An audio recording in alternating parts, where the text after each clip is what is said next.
be Asian American, I think, means many different things. For me, it means coming to an understanding of some things that I might not be able to change. My family and I came here as refugees in 1975. As soon as we arrived here, my father told us that education is our first priority. My father was a construction worker for over 35 years, and that certainly took a toll on his health. My mother has a sixth grade education. So neither of them really was the product of higher education in Taiwan. My Asian American story begins with my Taiwanese mom meeting my Cambodian dad. My grandfather, who was one of the first, if not the first, Filipino to arrive and immigrate in Los Angeles, California in the year 1888. My mother, she was a boat refugee during the Vietnam War, and she sacrificed a lot. Almost drowned, didn't know how to swim. Took her 2 attempts to make it to the States alive. My mother, she had to leave in the middle of her second year of college in order to come to Saudi Arabia in order to work, and moved up here to America on a green card. I think my father has always believed that, education is your ticket out of poverty. It's that ticket, climbing from being in working class to maybe a middle class, upper class way of life. I always felt there was this, you better do well, you better not screw up, because if you did, you're not screwing up just your life, you're screwing up, in my case, my mother's life as well. As the parent of 2 adopted children from Vietnam, when I asked them on their perspective, what is it like to be Asian or Vietnamese American, they sat and they looked at me, and it took a little while and said, safety.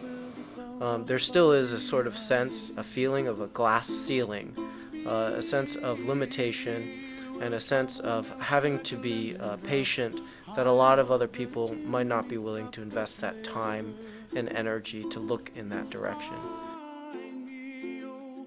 An Asian stereotype isn't true for all people, and I think it's wrong to assume that a smart child in a classroom setting who gets straight A's has a parent who is strict, very strict beyond reason. As a parent, I often see people look at us in a little strange way, maybe sometimes, questioning, what am I doing with these 2 children? Or am I their parent, or am I just picking them up, or can you show me your passport? My Asian American story begins with 2 stereotypes. One is that I'm supposed to be extremely good at math, which is not the case. The second one is that I'm supposed to be good at, piano or violin or some sort of instrument. My parents raised me to be the model minority. They always wanted me to get good grades, don't talk too loud, and be humble. It irritates me when people expect me to speak Vietnamese when I was born in the US and was never taught my native language. It's hard living up to a stereotype of the fact that I remember my freshman year, I had been called Chinese. When people meet me for the first time, they think I'm Chinese or Japanese or some other big Asian country.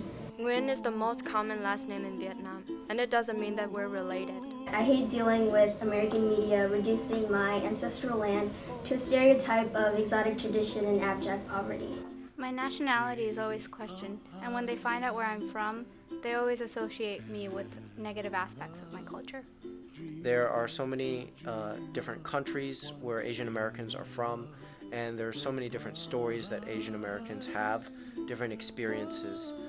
So I think the first part is to recognize and embrace a kind of multiplicity of complexity. My Asian American story begins with my name, Nishan. I'm from Bangladesh, and in our country, the name means to be focused or to target. But in America, I'm referred to as Nissan, the car. Being a gay parent adds a little bit of complexity to it, especially when you see 2 dads and 2 male children, and everybody looks different. It certainly makes for conversation sometimes. People always think of me as like that one Asian kid who know how to do martial art or any kind of like kung fu or something like that. but so people just try to pick a fight with me. There still is a sense of sort of implicit racism. What we have today is we don't have racism, people saying things, but we have people not including other people for various reasons. So it's the sense of otherness. You're other, you look different, you're from a different culture, you speak different, you're from a different level of education, and so on and so forth. I think I have been separated from my mother for over 22 years. And it's difficult to imagine living without your mother for 22 years. Part of me is numb, but there is another part that is always screaming for connection with other people. We were all excited during the Thanksgiving time, and everyone was talking, oh, I can't wait to have the delicious, traditional Thanksgiving, the green beans, the mashed potatoes, gravy, and then I cut in, I said, oh, and the white rice. You could hear a pin drop. Everybody looked shocked. That was not a tradition. Part of me just wants to rebel from all of it. I just want to be the person who I am, not just a stereotype. I choose to be more than this, more than some Indian stereotype that people may expect from me. I choose to be me. I want to make my family proud. Even though I wasn't born then, they've sacrificed enough, they've sacrificed their lives, blood, sweat, tears, in order for me to come here and to live a better life. In high school, I started to break out of that comfort zone and try to push myself more. And that wasn't because my parents forced me to ever. It was because a personal choice that I made. And I find myself being very strict on myself personally and challenging myself, but not because others have forced me. I live in two parallel worlds, both colliding and mixing to some mush of one. I'm both American and Asian, but sometimes I feel as if I'm neither. I belong nowhere. What does it mean to be a part of a family who doesn't look like you? It means that every day, I wake up looking different from my family and am faced with that reality each time I step out of my front door. It isn't like I've magically changed overnight to look like them. I'm still me. Continue, strive, and then when life kind of pulls you down, you gotta just get back up and keep going. Dreams that you dream of once in a lullaby.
Musically, I sing, but this is what I do most important.